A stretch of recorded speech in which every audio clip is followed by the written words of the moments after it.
After Alfred's death, the neighboring Anglo-Saxon kingdoms of Mercia and Wessex bound themselves even closer together. Alfred himself had been married to a Mercian princess, and his daughter, Athelflaed, was married to the Lord of Mercia, Ethelred. Alfred's son and heir, Edward the Elder, took the throne of Wessex in 899.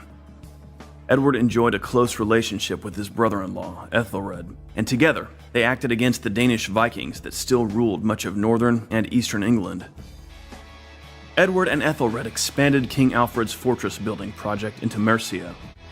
When Ethelred's health began to fail, his wife, Athelflaed, known affectionately to the Anglo-Saxon chroniclers as the Lady of the Mercians, took a more active role, fortifying the city walls of Chester in 907, installing a garrison there to secure the surrounding territory, which lay near to a considerable Viking settlement. In 909, King Edward took the offensive. Joined by a force of Mercians, he executed a successful attack on the Danes of Northumbria. The next year, the Danes retaliated by raiding Mercia, but the combined levies of Wessex and Mercia caught up with the Danes as they were withdrawing to their own territory. The result, an astounding Anglo-Saxon victory. The chronicle mentions 12 Viking leaders who died in the fighting, a serious setback for the Danes.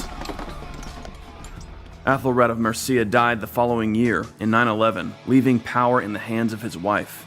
Athelflaed, the Lady of the Mercians, drew her territory into an ever closer alliance with her brother, King Edward, allowing him to annex Oxford and London, which could be more easily defended by the army of Wessex.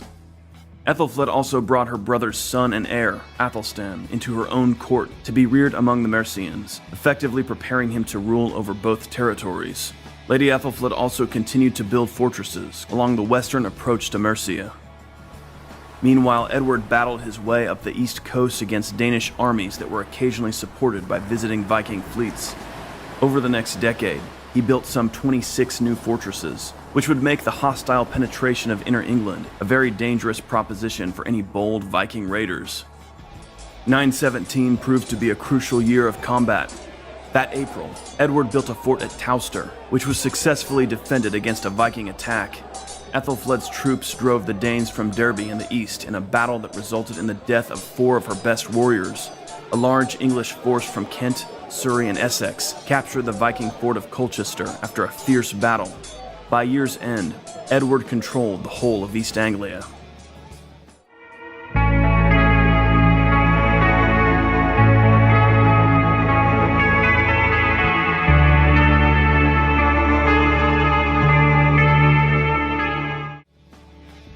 The next year, in 918, Ethelflaed's men conquered Leicester, and that June she received tribute from the Danes of York. She died on the 12th of that month, having ruled wisely and earned the love of her people. Her daughter, Alfwin, was briefly installed as her successor, though Edward was the true power. By December of 919, Edward removed Alfwin from her office and placed her in a convent in Wessex, with no opposition from the Mercian nobles. From now on, Wessex and Mercia would be a united realm. By 920, Edward the Elder ruled all of England south of the Mersey and Humber. He died in 924, having greatly built upon the success of his father.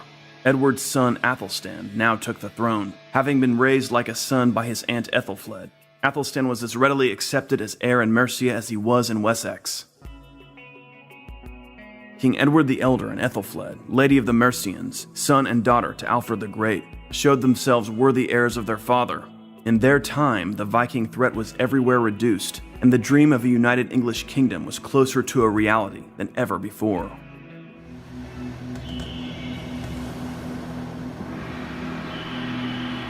Athelstan, inheritor of the legacy of Alfred the Great, Lady Ethelflaed, and Edward the Elder, began his reign on a strong foundation, but in his time he too would face great challenges.